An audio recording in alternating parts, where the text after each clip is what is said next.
الحمدللہ شعراء کرام نے، منقبت خوانوں نے آپ کے دلوں کے اندر وہ حرارت پیدا کر دی ہے کہ اب اس حرارت کو باقی رکھنا ہمارے لیے مشکل ہے، لیکن جتنی اس ناچیز کے اندر جتنی بساطت ہوئی انشاءاللہ اسی حوالے سے آپ کی خدمت میں آرائز بیان کرنے کی کوشش کریں گے۔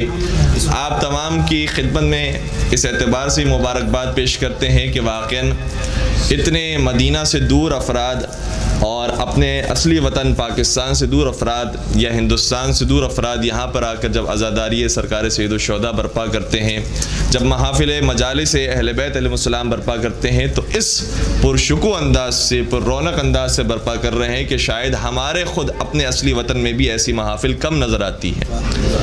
اور واقعاً داد کے تحسین کے مستحق ہیں وہ افراد، وہ نوجوان ساتھی کے جو یہاں پر آ کر خدمات انجام دیتے ہیں اور اتنی خوبصورتی کے ساتھ محفل سرکار سید الشہداء کو سجاتے ہیں۔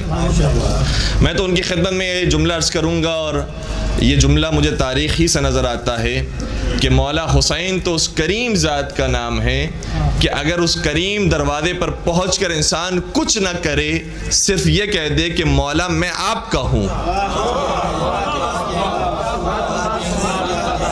تو چاہے اس نے کوئی اور کام مولا کے لیے کیا ہو یا نہ کیا ہو، مولا اسے اپنا بنا لیتے ہیں، اور نہ صرف اپنا بناتے ہیں بلکہ وہ اعزاز عطا فرماتے ہیں جو جناب حر کو عطا فرمایا انت اخی فی الدنیا والآخرہ، تو دنیا میں بھی میرا بھائی ہے، آخرت میں بھی میرا بھائی ہے۔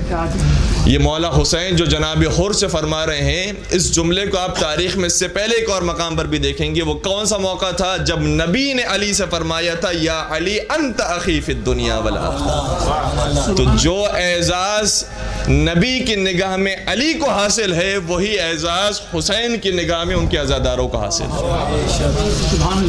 اور اس محفل کو سجانے کے بعد ہمارا اصلی ہدف اور اصلی مقصد یہ نہیں ہے کہ صرف در و دیوار کو سجا لیا جائے، بلکہ جو ہستیاں ان محفلوں کے اندر تشریف لاتی ہیں وہ ہماری تشریف آوری کو، ہمارے اس حقیر سے کام کو اپنی بارگاہ میں قبول و منظور فرمائے۔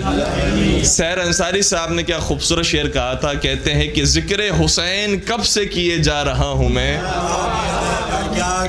ذکر حسین کب سے کیے جا رہا ہوں میں، دل کا زباں سے کام لیے جا رہا ہوں میں، دل کا زباں سے کام لیے جا رہا ہوں میں، مجلس میں آتے وقت، یہ ان کے جملے ہیں، میں اس کو تبدیل کر رہا ہوں، محفل میں آتے وقت یہ دل کو یقین تھا وہ بھی وہاں ہے جن کے لیے جا رہا ہوں میں۔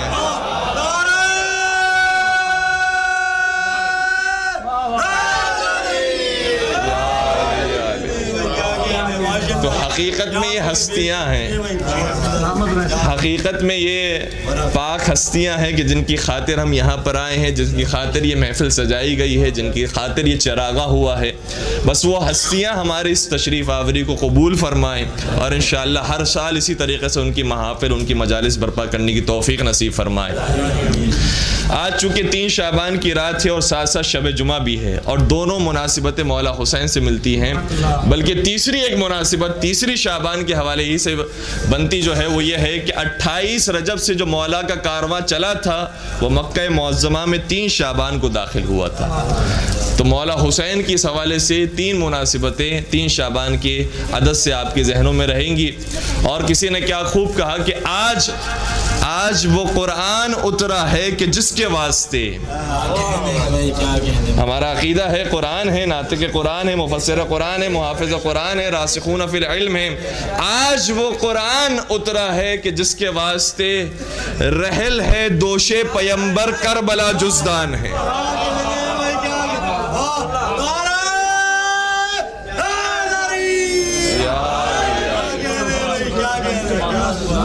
تو آج اس ہستی کی ولادت ہوئی ہے کہ جس کے لیے بستر بنتے ہیں تو پیغمبر کے شانے بنتے ہیں، جن کے لیے بستر بنتے ہیں تو علی مرتضیٰ کا سینہ بنتا ہے۔ اور وہ حسین جب اس دنیا میں تشریف لا رہے ہیں تو قرآن کریم کی آیت ہے جو سورہ رحمان کی آیت سرنامہ کلام میں آپ کی خدمت بیان کرنے کا شرف حاصل کیا، ارشاد ہوتا ہے مرج البحرین یلتقیان، 2 سمندر ہیں جو آپس میں ملتے ہیں، بینہما برزخ لا یبغیان، اور ان دونوں سمندروں کے درمیان ایک برزخ ہے، ایک فاصلہ ہے کہ ایک دوسرے پر بغاوت نہیں کرتا، ورنہ جہاں برابری ہو جاتی ہے وہاں بغاوت کی فضا قائم ہوتی ہے. لیکن یہ دو سمندر، دو دریا ایسے ہیں کہ دونوں عمیق ہیں، دونوں گہرے ہیں، لیکن ایک دوسرے پر بغاوت نہیں کرتے. فَبِأَيِّ آلَاءِ رَبِّكُمَا تُكَذِّبَانِ، تو تم دونوں کون کون سی نعمت کو جھٹلاؤ گے. یہاں پر میں نے ترجمہ لفظی کر دیا ہے اور اس کی تفسیر آپ کی خدمت بیان کر دوں. فَبِأَيِّ آلَاءِ رَبِّكُمَا تُكَذِّبَانِ، یا تُكَذِّبَانِ تثنیہ کا صیغہ ہے، تو تم دونوں کون کون سی اللہ کی نعمتوں کو جھٹلاؤ گے. آپ کا ذہن شاید پہنچ گیا اور میں آپ کے ذہن کو تفسیر کی تائید بھی دوں گا کہ ویسے ظاہری معنی یہ ہے کہ جنوں انس تم کون کون سی اللہ کی نعمتوں کو جھٹلاؤ گے، لیکن اس کا مخفی معنی یہ ہے کہ اولی اور دومی تم کون کون سی اللہ کی نعمتوں کو جھٹلاؤ گے.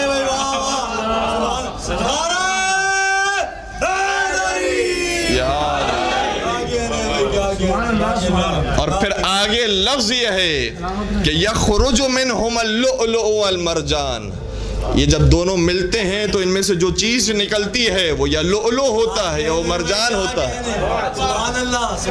یا وہ سبز رنگ کا پتھر ہوتا ہے یا سرخ رنگ کا پتھر ہوتا ہے. اور جب اس کی تفسیر میں ہم نے دیکھا تو پتہ چلا کہ پیغمبر گرامی اسلام نے، ائمہ اصحاب السلام نے بیان کیا کہ وہ جو دو سمندر جو عمیق ترین سمندر ہیں اور آپس میں ملتے ہیں لیکن ایک دوسرے پر بغاوت نہیں کرتے، وہ علی مرتضیٰ اور فاطمہ زہرا. اور جو ان کے درمیان فاصلہ ہے اور برزخ ہے وہ خود پیغمبر اکرم کی ذات گرامی ہے. اور پھر جب یہ دونوں سمندر ملتے ہیں تو جو ان سے چیز خارج ہوتی ہے وہ حسن مشتبہ ہے اور سرکار سید الشہداء. تو سرکار سید الشہداء وہ ہیں کہ جن کی ولادت کا ذکر بھی قرآن میں موجود ہے. ورنہ آپ دیکھ لیجئے آیہ تطہیر میں سرکار سید الشہداء، آیہ مباہلہ میں سرکار سید الشہداء، آیہ مودت میں سرکار سید الشہداء، سورہ دہر میں سرکار سید الشہداء، سورہ کوثر میں سرکار سید الشہداء. بہت آسانی سے آپ سنتے جا رہے ہیں اور میں لفظوں کے اندر آپ کی خدمت میں اشارتاً قرآن کریم کی آیتیں بیان کرتا جا رہا ہوں. لیکن اگر آپ کو ایک آیہ کریمہ کی اہمیت جاننا ہو تو اتنا سمجھ لیجئے کہ ایک آیت نازل کروانے کے لیے کسی نے حالت رکوع میں 40 مرتبہ زکوٰۃ دی تھی.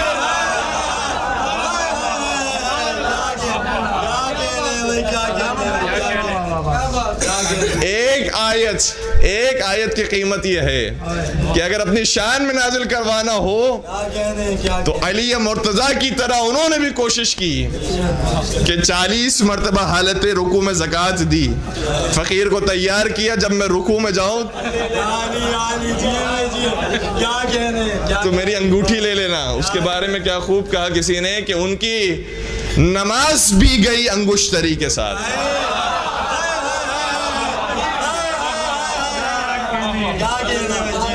نہ ایسی نماز کو خدا قبول کرتا ہے، نہ ایسی زکوٰۃ کو خدا قبول کرتا ہے. جو دل سے نماز پڑھی جائے، جو دل سے زکوٰۃ ادا کی جائے. پھر آیت نازل ہوتی ہے کہ انما ولیکم اللہ ورسولہ والذین آمنوا الذین یقیمون الصلاۃ ویؤتون الزکاۃ وہم راکعون. تمہارا ولی اللہ ہے، اس کا رسول ہے، اور وہ صاحبان ایمان ہے جو حالت رکوع میں زکوٰۃ ادا کرتے ہیں. تو سرکار سید الشہداء وہ ہیں کہ کتنی ہی آیتوں کے اندر پنجتن پاک کے ساتھ شامل ہیں. آیہ تطہیر ہو، آیہ مباہلہ ہو، آیہ مودت ہو، آیہ خمس ہو، سورہ دہر ہو، سورہ کوثر ہو. اور یہ کتنے برس کے بچے ہیں. محسوس کیجئے گا سن 4 ہجری کو مولا حسین کی ولادت ہو رہی ہے، سن 4 ہجری کو، اور پیغمبر اکرم کی رحلت ہو رہی ہے سن 11 ہجری کو. 4 ہجری سے 11 ہجری تک کا فاصلہ کتنا کم فاصلہ ہے. اور اسی فاصلے کے درمیان ساری آیتیں نازل ہوئی ہیں.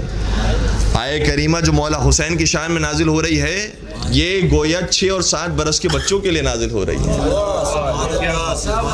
انہیں طہارت کی سند دی گئی, ان سے محبت کرنا واجب قرار دیا گیا, اور جب یتیم مسکین اور اسیر آتے ہیں تو یہ بچے ہیں جو اپنا کھانا یتیم مسکین اور اسیر کو کھلا دیتے ہیں. اور پھر قرآن کریم نے کہا ہے انما نطعمکم لوجہ اللہ, ہم جو کھانا کھلا رہے ہیں وہ فقیروں کے لیے نہیں ہے, وہ اللہ کی محبت میں ہے. تو جب اللہ کی محبت میں کچھ دیا جاتا ہے تو پھر آیتیں نازل ہوتی ہیں, اور اگر آیتیں لینے کے لیے کچھ کیا جاتا ہے تو پھر آیتیں نازل نہیں ہوتی, پھر کیا نازل ہوتا ہے؟ کسی نے کیا خوب کہا کہ پوچھو یزید سے تیرا راز کہاں ہے, پوچھو یزید سے تیرا راز کہاں ہے, وہ خون سے آلود تیرا تاج کہاں ہے, زندہ ہے حسین ابن علی زندہ ہے, لعنت کے سوا ذکر تیرا عاش کہاں ہے.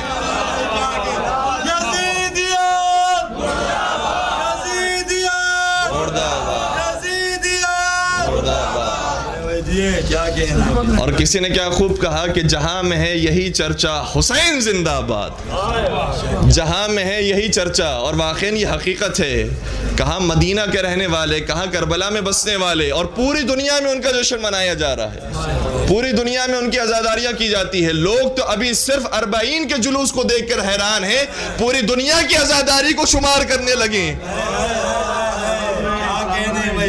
تو حیران ہو جائیں گے کہ حسین کے نام پر دنیا کتنا قربان کرتی ہے. جہاں میں ہے یہی چرچا حسین زندہ آباد, ذرے ذرے پہ ہے لکھا حسین زندہ آباد. اب اس سے بڑھ کر شکست کیا ہوگی, کہے یزید کا بیٹا حسین زندہ آباد.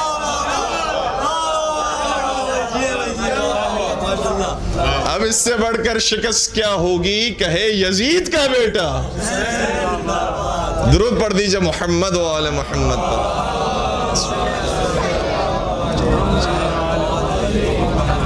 اور قرآن کریم کی کچھ آیتیں تو وہ ہیں کہ جو صرف اختصاص رکھتی ہے مولا حسین کے ساتھ, ورنہ کچھ آیتوں کے اندر تو پنجتن پاک بھی شریک ہیں, کچھ آیتوں کے اندر اہل بیت اطہار علیہ السلام شریک ہے, لیکن کچھ آیتیں ایسی ہیں کہ جو صرف اختصاص رکھتی ہیں مولا حسین کے ساتھ.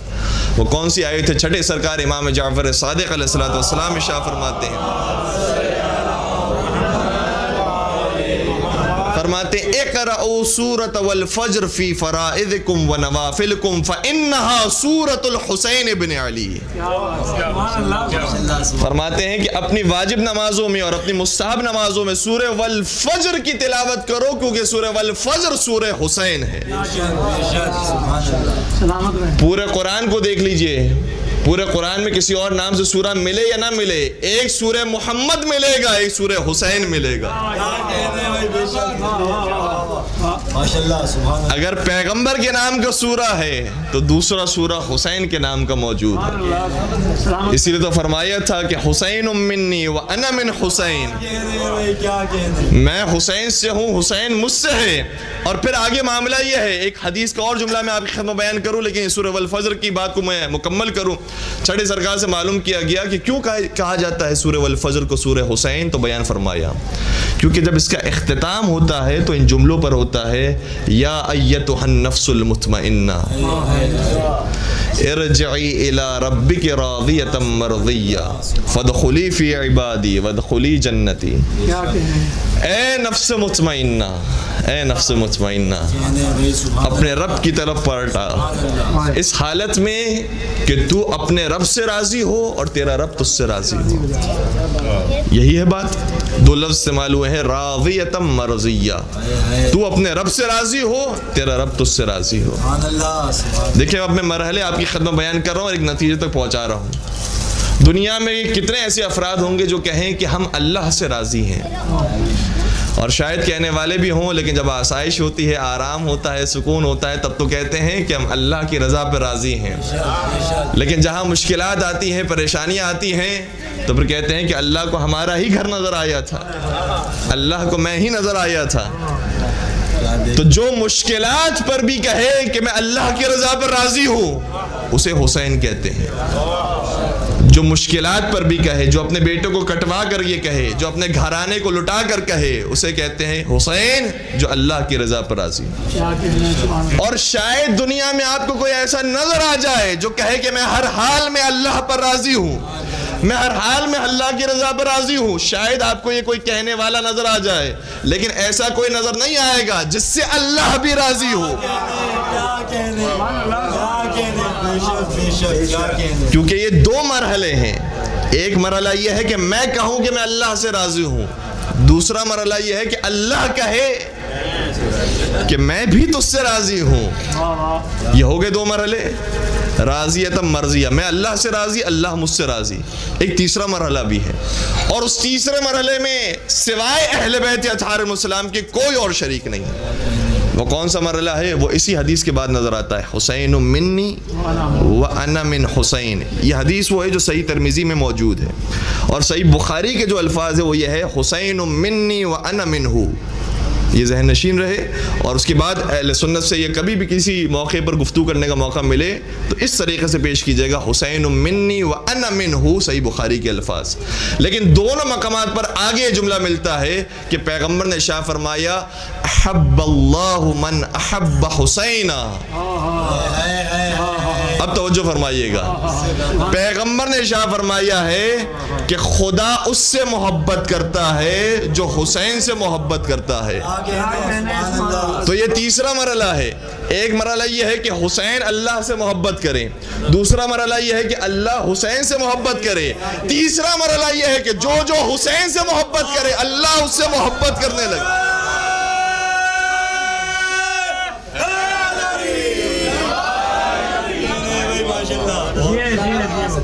اس مرحلے میں کوئی اور شامل نہیں ہے سوائے پنجتن پاک کے۔ اور اگر آپ کی بیدار سماعتیں میرے ساتھ ہیں تو میں چوتھا مرحلہ بھی پیش کروں۔ اب چوتھا مرحلہ کون سا بچ گیا؟ کہ جو حسین سے محبت کرے اللہ اس سے محبت کرے۔ اب چوتھا کون سا مرحلہ ہے؟ ایک اور حدیث جو صحیح بخاری کے اندر موجود ہے، پیغمبر نے ارشاد فرمایا، فاطمۃ بضعۃ منی فمن اغضبها اغضبنی۔ فاطمہ زہرا میرے جگر کا ٹکڑا ہے، جس نے انہیں غضبناک کیا اس نے مجھے غضبناک کیا، اور جس نے مجھے غضبناک کیا اس کا انجام واضح ہے کہ خدا کو غضبناک کیا۔ تو چوتھا مرحلہ کیا ہوا؟ پہلا مرحلہ یہ ہے کہ پنجتن پاک اللہ سے راضی، اللہ کی محبت ان کے دلوں میں ہے، اللہ محبت کرتا ہے ان سے، جو ان سے محبت کرے اللہ ان سے محبت کرے۔ اور چوتھا مرحلہ یہ ہے کہ جو ان سے بغض رکھے اللہ ان سے بغض رکھے۔